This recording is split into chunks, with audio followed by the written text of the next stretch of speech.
মোল্লার কুল একটা গ্রাম আছে না, মোল্লার কুল, এ পাশে বড় ঘাট, বড় ঘাটের এ পাশে একটা জায়গা আছে খেজুর বাগান পায়। ওই খেজুর বাগান এক যুবক মাহফিল দিচ্ছে, আমি আর গহরডাঙ্গা রুহুল আমিন সাহেব হুজুর দুইজনে বক্তা। আমি আসছি লক্ষ্মীপেশা থেকে, আইসা আমাদের গোপালগঞ্জের ওই মোড়ে গোনাপাড়ার মোড়ে বাসের থেকে নামছি। রুহুল আমিন সাহেব হুজুর গহরডাঙ্গা থেকে উনি ওখানে গেছে, উনি ওখানে এসে নামছে, দুইজন একসাথে ভ্যানে রওনা দিছি। মোল্লার কুল আসলে মাগরিবের আজান আছে, আজান দিলে আমরা বললাম পাশে একটা মসজিদে বললাম ভ্যান আলানে চলো এই মসজিদে চলো, ঢুকে গেছি নামাজ পড়তে। মাগরিবের নামাজ পড়াইছেন গহরডাঙ্গা রুহুল আমিন সাহেব হুজুর। হুজুরের কেরাত বড় সুন্দর ছিল, কণ্ঠ ভালো ছিল, বড় বুজুর্গ আলেম মানুষ। মাগরিবের নামাজ হুজুর পড়াইছে, ভ্যানওয়ালা আমাদের সাথে নামাজ পড়ছে। নামাজ পড়িয়ে এরপরে আমরা মাহফিলের দিকে রওনা দিছি, ভ্যানে উঠছি। ভ্যানে উঠে যখন যাইতেছি তখন ভ্যানওয়ালার চেহারার ভিতরে, কথার ভিতরে আগের চাইতে একটু আনন্দ আনন্দ অনুভব হচ্ছে। তা আমি জিজ্ঞেস করতে কি ব্যাপার, নামাজের পরে কোনো ভালো সুসংবাদ পাইছো নাকি, যে খুশি খুশি ভাবটাকে? তো বলতেছে হুজুর খুশির আর কিছু না, সবচেয়ে বড় খুশি হলো যে আপনারা বড় হুজুররা বসা যদি বলতেন যে চলো জায়গা মতো যাইয়ে নামাজ পড়বো, তাহলে আমি ভ্যানওয়ালা তো না কইতে পারতাম না। আমি ভ্যানওয়ালা চালাই যা লাগতো, তাহলে আমার 1 বছরের সাধনা আজকেই প্রথম মিস হতো। কি সাধনা? আমি 1 বছরের ভিতরে তাকবীরে উলা মিস হয় নাই। 1 বছরের ভিতরে আমার তাকবীরে উলা মিস হয় নাই, আজকেই মিস হতো, জামাত মিস হতো আজকে, আপনারা বললে তো আমি না কইতে পারতাম না। তো তাকবীরে উলা মিস হয় নাই, এই খুশিতে আমি আনন্দিত। 2 নম্বর, রুহুল আমিন সাহেব হুজুরের পিছনে নামাজ পড়ে দিলটা ঠান্ডা হয়ে গেছে। হুজুর আমি 1 বছরের ভিতরে তাকবীরে উলা মিস না করার ইতিহাসটা একটু বলবো, বলে? তো বলতেছে যে জায়গা যাইতেছি বড় ঘাট, ওখান থেকে এই দিক ওই যে সোনালী বিড়ির ঘোষগাতি, অবশ্যই নাম শুনেছেন, ঘোষগাতি বাজারে আসবো। আমি ওই বড় ঘাট ওখানে স্ট্যান্ডে দাঁড়িয়ে আছি, তখন বাস চলতো ভিতর দিয়ে, এই বিশ্ব রোড হয় নাই। তো এখান যে বাসে আইসা 2টা যাত্রী নামায় দিয়েছে বড় ঘাটে, স্বামী স্ত্রী 2জন, ইয়াং, ছেলে মেয়ে নাই।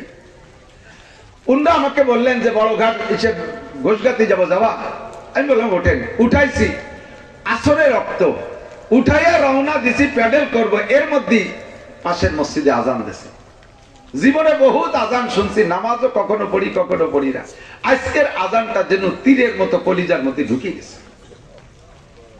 আমার মনে হয় যেন আমি ইচ্ছাকৃত আর প্যাডেল মারতে পারছি না, হ্যান্ডেল আমার হাতের থেকে ছুটে যায়, আজান আমাকে টান দিয়ে মসজিদের মধ্যে নিয়ে গেছে। আমি যাত্রীদ্বয়কে বললাম যদি সম্ভব হয় অপেক্ষা করেন, নইলে ব্যস্ত থাকলে অনুমতি দিলাম চলে যান, আজান হয়ে গেছে, আমি নামাজ না পড়ে 1 কদম সামনে যাব না। যাত্রী 2জন নামাজি, তারা বললেন আমরাও গাড়িতে আসছি অনেক পথ, ক্লান্ত হয়ে গেছি, কষ্ট হয়ে গেছে, আমরা যে নামাজ পড়বো, আপনি যদি মনে কিছু না নেন তাহলে আমরা চলে যাই। আমি অনুমতি দিলাম, তারা 2জন আরেকটা ভ্যানে করে চলে গেল।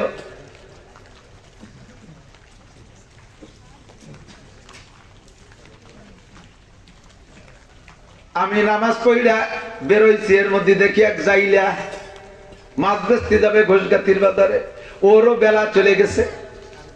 ও আমারে বলতেছে তাড়াতাড়ি টান দাও, টাকা পয়সার কোনো কন্টাক্ট করলাম না, উঠাইয়া টান দিছি, খুব দ্রুত গতিতে চালাইতেছি। কত দূর যেয়ে দেখি রাস্তার পাশে একটা মোবাইল, আজ থেকে প্রায় 30 বছর আগের কথা। রাস্তার পাশে মোবাইল, সে সময় মোবাইলের তো বিশাল দাম, সিম ছিল তো 30-40 হাজার টাকা দাম। রাস্তায় মোবাইলটা দেখা আমি চট করে ব্রেক করে মোবাইলটা ধরলাম, উঠাইয়া পকেটে নিলাম। যাইলে আমারে কয় আমার কাছে দাও, আমি সারিয়ে রাখি, দামি জিনিস 70,000 টাকা দাম। আমি বললাম সবে মাত্র নামাজ পড়িয়াছি, মোবাইল নে চুরাচুরি রাজি না। আমি বুঝছি আমার সম্ভবত সন্দেহ হয় ওই লোকের হাতে আমি এই মোবাইল দেখেছিলাম। চলার পথে মোবাইল পড়ে গেছে, আমি আরো দ্রুত গতিতে চালাইয়া জালিরে কইলাম তুই মাছ বেচতে যা, আমি আগে মোবাইলের সমাধান করি। দৌড়ে গিয়ে দেখি আমি চালাইছি জোরে, ওই লোকরা চালাইছে আস্তে। ওনারাও যে টাইমে গোলগাতির বাজারে পৌঁছাইছে আমিও সেই টাইমে পৌঁছাই গেছি। জেলেরে ছেড়ে দিয়ে দৌড়াই ওই লোকের কাছে গেলাম। আমি মোবাইলটা পকেটে ছেড়ে রেখে গেছি। যে বললাম ভাই মোবাইল আছে কাছে, আপনারা মোবাইল ব্যবহার করেন? তখন খুশিতে খুশিতে বলতেছে হ্যাঁ মোবাইল আছে, কোথাও কথা বলবেন, নাম্বার বলেন। তা আমি বললাম হ্যাঁ বলবো নাম্বার, আগে মোবাইল বের করেন। লোকটা মোবাইল বের করতে যাইয়া পকেট সব তন্ন তন্ন করে ফেলাইছে, মোবাইল কোথাও পায় না। এবার স্ত্রীর কাছে বলতেছে, স্ত্রীকে অভিযোগ করতেছে মোবাইল লাস্টে তোমার কাছে ছিল। স্ত্রী কয় তারপরে তোমার কাছে ছিল, শেষে তার কাছে ছিল। এটা প্রমাণ করতে পারলে হারালি তার কাছ থেকে হারাইছে, দোষটা তার উপরে যাবে। এই নিয়ে দুইজন তর্ক চলতেছে। ব্যাগ ব্রিফকেস সব খুলে খেলে কোথাও মোবাইল পাই নাই। এখন দুইজন অভিযোগ করাকরি কইরা এক পর্যায়ে স্ত্রীকে দুর্বল করে ফেলাইছে।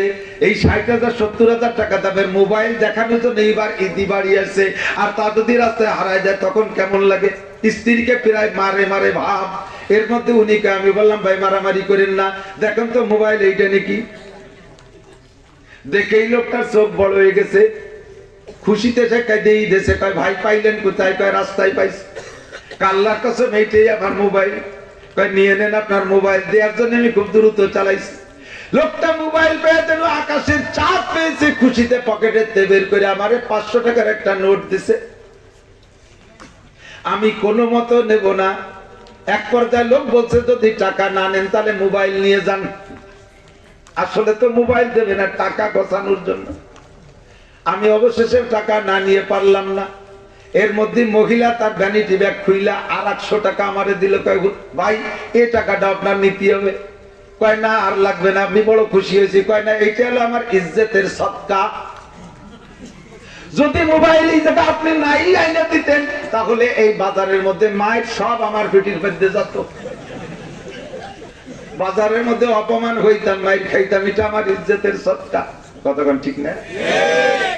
বিপদে পড়লে সে 100 টাকা নিলাম, 600 টাকা। অন্যদিন এই চুপ পাতায় জ্বালিয়ে দেয় 10 টাকা, আর আজকে দেশে 20 টাকা। তাড়াতাড়ি চালায় এসে বাজার ধরাইছি 620 টাকা। 10 টাকার পরিশ্রম করে 620 টাকা পাইছি। আমি অন্তর থেকে বুঝে নিছি আল্লাহ নবী বলেন মান কানা লিল্লাহ কানা আল্লাহু লাহু, যে আল্লাহর হয় আল্লাহ তার হইয়া যায়। আমি আল্লাহকে খুশি করেছি, নামাজ পড়েছি। হাদিসে আছে আল্লাহ নবী বলেন মান হাফাজা আলা সালাওয়াত আকরামাহুল্লাহু বিখামসি কিসাল ইরফান গুজিকুল আইশ, যে ব্যক্তি 5 ওয়াক্ত নামাজ পড়ে আল্লাহ তার রুজির বরকত দেয়। আমি ভ্যানওয়ালা, আমার আল্লাহ শিল্পপতি বানাবে না, কোটিপতি বানাবে না। সেই আমলে দিন ভরে ভ্যান চালাই পাইতাম 50 টাকা, একদিনে পেয়ে গেছি 10 মিনিটের ভিতরে 600 টাকা।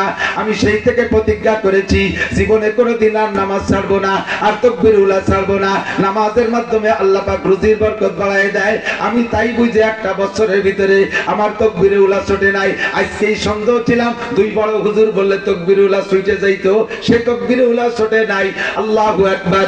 আল্লাযীনা জাহাদু ফিনা লানাহদিয়ান্নাকুম সুবুলানা ওয়া ইন্নাল্লাহা লামাআল মুহসিনিন, যে আল্লাহকে পাওয়ার চেষ্টা করে আল্লাহ পাক রব্বুল আলামিন তাকে ধরা দেওয়ার জন্য সহযোগিতা করে। আমার বাজারের দোকানদার ভাইরা, মুসলমান দোকানদার, বাজার না পাশে বহুত ব্যবসায়ী ভাইরা আসছেন।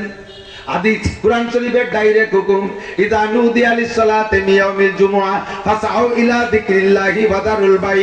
যদিও জুমার দিন সম্পর্কে আয়াতটা নাযিল হয়েছে, যখন তোমাকে মসজিদে জুমার নামাজ পড়তে যাওয়ার জন্য আযান দেওয়া হয়, নুদিয়া মানে ডাকা হয়। ডাকা তো এমনি ডাকা না, আযান হলো ডাক, আযান দিয়ে ডাক দেওয়া হয়।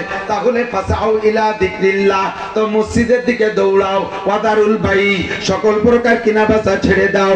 ফুকাহায়ে কিরাম মুফাসসিরিনে কিরাম বলে আযানের পরে নামাজের আগে মুসলমান দোকানদার যদি কিনা বেচা করো, ওই টাকা সম্পর্কে সন্দেহ হয়ে যায়। কেউ কেউ বলে ওর লভ্যাংশ হারাম বলে ঘোষণা দেওয়া হয়। আযান হবে আর মসজিদে যাব না, নামাজ পড়বো না। আমাদের দেশে উলামায়ে কিরামরা সকলেই জানে আব্দুল্লাহ ইবনে মুবারক রাহমাতুল্লাহ আলাইহি বহুত বড় জলিলুল কদর একজন মুহাদ্দিস। জলিলুল কদর মানে ইমাম বুখারীর উস্তাদ।